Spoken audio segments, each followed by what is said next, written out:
Hello everyone and welcome. This is Emily Kimmy with EMK Creations, and I was going to show you today how to make this fun fold card. I had shared this as a reel, but I know some of you prefer longer video format, so wanted to walk you through the steps and give you the measurements and everything. So I'm actually going to do a different version. This is the one I did in my class last week, but I wanted to go ahead and try it with the Cute as a Bug paper because I'm just in love with it. And that's actually going to be the suite that I use for my February class. Feel free to comment if you would be interested in a class to go, because I could put that together for those of you who do not live near me and might want to take the class. It's always, we use a suite, you get about $20 in product. Usually it's half a pack of paper and the embellishments, which, have you seen how cute these are? Ladybugs, and then these cute little clear pieces as well. And then the suite is made up of this stamp set and these dies. I love that there's these mushroom dies that aren't even really a part of the stamp set, but they're so cute. I mean, there's this tiny little, where they go, little mushrooms there, but you can actually die cut these and put together some really nice mushrooms as well, or toadstools, depending on what you want to call them. So it's an absolutely adorable suite. So let me walk you through this card. So you will need 6 pieces of DSP. I can pull these down a little bit further. And your base. Your base is half of a sheet of regular cardstock. So, but instead of cutting it as I usually do for cards at 5.5, you're going to cut it at 4.25. So you're going to take your 8.5 by 11 and cut it in half on this edge instead. And that's how we're going to make our base. And then you need 6 pieces of DSP, like I said. They are going to be, 4 of them are going to be 1.5 by 4. And 2 of them will be 1.75 by 4. And that's so that they will fit on our score marks. So let me move these up. And then I'm going to go ahead and get the arm on my scoreboard, or my trimmer out.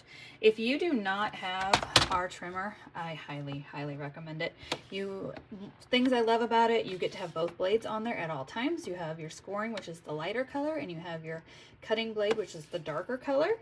And so both are on there at all times. Your arm comes out and actually goes all the way to 17 inches, which is awesome. So you can cut large pieces of paper on it, but you actually go all the way to 6 inches before you even have to pull your arm out, which is nice. So let me get this in here. And again, we're going to be using our scoring blade. So make sure you're using the light colored one. And these are your score marks. So we're going to do all 5 of these score marks. So we're going to start first at 2. And then 3.75, 5.5, 7.25, and finally at 9. So those are going to give us all of our score marks. Okay, so we can set that aside, set our trimmer aside for now. Let me make sure it's not going to fall on the floor in the middle of this. All right, then you will go ahead and fold your cardstock in half like you normally would, and then make sure that all your other score lines are ready. So I'm just going to go ahead and fold on all of those. So what we're actually going to do in the end is we're going to just glue these 2 pieces together, so then we have this available to us. Can you see that? So I am going to use tear tape just because I think it's the strongest. And I like to use that when I'm doing anything that's going to kind of get pulled on, if you will. So we're going to do that a little bit there as well. And I'm going to do just a little bit along that edge. All right. And I always say the trick is just kind of press down on it nicely all the way along. And that usually makes it pretty easy to pull your backing off. And you could use your U-pick tool. I just never think to get it out in time. That's me, sorry. And then we're gonna seal it like that. And like I said, there is that part of the fun fold. The nice thing about this is it will lay flat, so you can still mail it, but then you also can have it stand up, which I think is super cute. All right, we'll set that aside. And then we're gonna go ahead and pull in our pieces here. And so you're just gonna go ahead and glue these on. I am going here. All right. So this piece is going to go on one end. So this is our slightly wider piece, our 1 3/4. And of course, I'm getting that crooked. Let's get this back up here so you can see even better. And I was going to space them out so that I had the cute little animal or bugs showing on opposite ends, and then have this strawberry pattern or berry pattern in the middle. And again, I love all of the cute little bugs in this set. And honestly, I didn't think I was going to love this as much as I do. And I'm just getting a chance to start playing with it, really. All right, then we're going to flip it over, and we're going to put these on the back side as well. And this time I have them kind of, this is actually that same paper as this one. Oh, I want to make sure that I get this going in the same direction. That would be bad. But it only has berries on it, which I still thought was super cute. So 2 of the pieces are going to be more berry, and 1 with cute little bugs on the back side. All right, let's get this last one on there.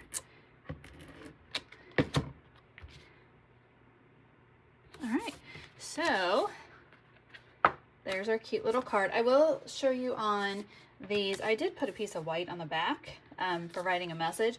I haven't decided if I want to do that with this one, or if I would just, a lot of times, honestly, when I send my cards, I don't write on the actual card because I want the person that I'm sending it to be able to reuse it. And so I write my message on a piece of paper and put it in the envelope anyway. So I'm kind of leaning towards that's what I would do, so that the person could go ahead and pass it on to someone else. So I am just kind of making this up as we go along. I'm thinking that I'm going to use this piece, which I'm doing Poppy Parade and Blackberry Bliss, and doing my words this way. I did grab a white cutout as well, just in case I decided I liked it better. But no, I think I do like that. So then the other thing I'm going to show you how to do when you make this card, and I'm going to need to grab, I did not grab scratch white paper. Let me make sure I got it. Here we go. So I have some right here. So I am going to go ahead and trim that down. You're going to need 2 pieces of white. Well, and honestly, you can use any scraps that you have, but you just need 2 pieces. And I did about 1/2 inch. And then you can cut this in half. In fact, it won't even need to be that long. Can you see this? I'm just going to do, you just need 2 pieces. It doesn't honestly matter exactly what your size is, because what you're going to end up doing is folding these in order to create this little piece that lets it hang off of there. All right, so I'm going to show you how we're going to do that. So you're going to fold these in half. And then you're gonna just put a little bit of adhesive on both sides. And you're gonna glue that one down there and this one down here. And then you're gonna put adhesive on that side. And then you're gonna take this and press down, just like that. And that is how we get that piece that will stick off and still lay flat and allow us to open and close that fun little fun fold part. And then I am going to add some of these adorable little butterflies on here. You could add them wherever you want. And I think I'm going to do some of the little, these little pieces too on the panel, just to have some fun with it. I mean, you can use as many embellishments or as few as you want, right?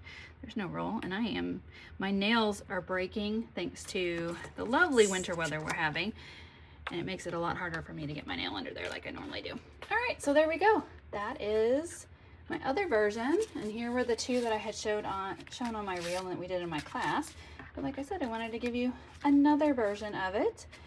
So thanks for watching. I will add the measurements so that you can find those as well. I hope you'll follow me here on YouTube, and be sure to check out my blog as well at emkcreations.com, and everything will be on there. So thanks again.